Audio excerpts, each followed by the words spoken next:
আসসালামু আলাইকুম ভিউয়ার্স। আজকে আমাদের একটা ঘরোয়া ব্লগ আমরা শুরু করেছি। তো আজকে আমাদের বাসায় পিঠা উৎসব। এই শীতের দিনে যারা পিঠা খেতে চাচ্ছেন তাদের সাথে একাত্মতা পোষণ করে আমরাও পিঠা খাচ্ছি। মিথ্যা কথা বলো কেন? পিঠা উৎসবটা বলবা যে আজকে আমার বউ তার শ্বশুর বাড়ির জন্য পিঠা বানাচ্ছে, কালকে সকালে ডেলিভারি দিবে।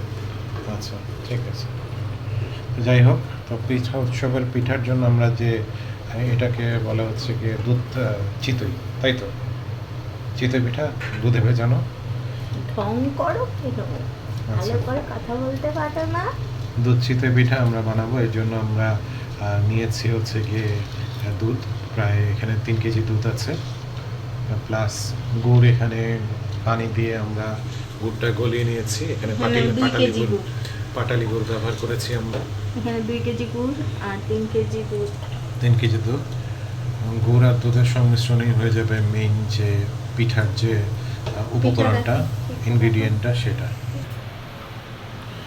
আচ্ছা, এখানে আপনারা দেখতে পাচ্ছেন যে আমরা অনেকগুলো পিঠা এনেছি। প্রায় এখানে কত পিস পিঠা আছে এই জায়গায়? 30 পিস পিঠা আছে। আপনারা দেখতে পাচ্ছেন খুবই সুন্দর 30 পিস পিঠা। একেবারে চিতইগুলো খুবই সুন্দর দেখা যাচ্ছে, বড় সাইজ, কঠিন সাইজ। তো এটা হচ্ছে গিয়ে সবচেয়ে বড় একটা পাত্র, ঠিক আছে? এটা হটপট। সম্ভবত কত লিটার? এটা হচ্ছে 6 লিটারের একটা পাত্র। এটা হটপট 6 লিটারের, সবচেয়ে বড়টা। ভিডিওতে বোঝা যাচ্ছে কিনা জানি না, তবে এটাই সবচেয়ে বড় পাত্র আর কি হটপটের ভিতরে। এবং পাশে ওটা হচ্ছে না, তাই এটাই আমরা রেখেছি। তো এই দুটো মিলিয়ে পিঠাগুলো রেখে দিয়েছি। এবং ওই যে সংমিশ্রণটা আমরা দুধ এবং যে গুড়ের যে সংমিশ্রণে যে লিকুইডটা বানাচ্ছি আমরা, অর্থাৎ যেই তরল পদার্থটায় আমরা এটা ভিজাবো, হ্যাঁ, তো সে সেইটার ভিতরে আমরা এটা ভিজিয়ে খুব সুন্দর করে আমরা খাবো আর কি, ঠিক আছে? এই রসটার ভিতরে ভেজাবো সেইটা আর কি। যাই, দুধ অলরেডি বলকিয়ে যাচ্ছে, বলক আসতেছে। এবং এখান থেকে আমার ওয়াইফ কিছু ঝোলা গুড় বানিয়েছেন, সেগুলো খাবেন। অনেক ঘন করে বানিয়েছেন, সেটা একটা পিঠা দিয়ে টেস্ট করার চেষ্টা করছে। তা আপনারাও কিন্তু এইভাবে ট্রাই করে দেখতে পারেন যে কিভাবে এই চুলার উপরে রেখে খেতে। গুড়টাকে ঝোলা গুড় বানিয়ে এটা তারপরে কালো হয়ে গেছে, পিঠা। এটা দুধের মধ্যে দিলে এইটা কালার নষ্ট হয়ে যাবে। আচ্ছা, একটা দুইটা পিঠা কালো হতেই পারে, দেখা যাক।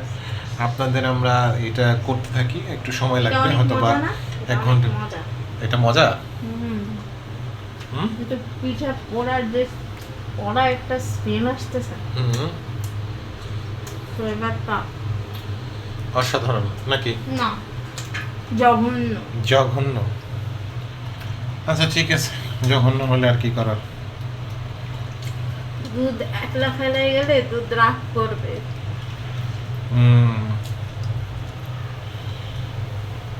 রাগ করে বলকায় সব ফালাই দিবে। এটা হতে সময় লাগবে, এখনো আরো আধা ঘন্টা থেকে 1 ঘন্টার মতো সময় লাগবে। তো আমরা পরবর্তীতে কি হয় আমরা দেখাবো। এটা এখন আমাদের প্রিপারেশন শেষ হয়ে গেছে, আপনারা দেখতে পাচ্ছেন। এই যে এখানে চিতই পিঠাগুলো আছে, ঠিক আছে? গুড়টাও জাল হয়ে গেছে, গুড় জাল হয়ে গেছে, এবং আমাদের দুধ যেটা ছিল সেই দুধটাও জাল হয়ে গেছে, ঠিক আছে? আর ওখানে আলু আছে। তো এগুলো সবগুলো একটু ঠান্ডা হলে, মোটামুটি ঠান্ডা হলে এটার সাথে মিক্স করে তারপরে ইয়েতে যে চিতই পিঠাগুলো আছে এগুলোর ভিতরে দিয়ে দেবো, এগুলো ভিজতে দেবো। ওভারনাইট ভেজার পরে ইনশাল্লাহ সকালবেলা একটা ভালো লুক আসবে এবং আমরা খাওয়া দাওয়া করতে পারবো। ধন্যবাদ আপনাদের সবাই।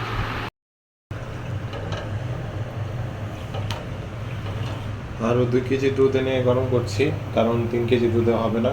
ভেজার পরে হয়তো বা মানে 30টা পিঠা হয়তো বা আর কোনো রস অবশিষ্ট থাকবে না, যে কারণে পিঠার রসটা করার জন্যই আবার 2 কেজি এনে অ্যাড করা হয়েছে, যাতে একটু চিতই পিঠা যেটা আপনার দুধে ভেজানো চিতই পিঠা, সেটা যদি রসটা না থাকে তাহলে তো আসলে খেতে মজা লাগে না। অবশ্যই রস সহ চিতই পিঠাটাই খেতে হবে, সেই জন্য আরও 2 কেজি অ্যাড করছি। আপনারা আপনাদের মন মতো অ্যাড করতে পারেন, 10 কেজিতেও ভিজাতে পারেন, আমার 5 কেজি হলেই হবে আর কি, সেই জন্য 5 কেজিতেই ভেজাচ্ছি।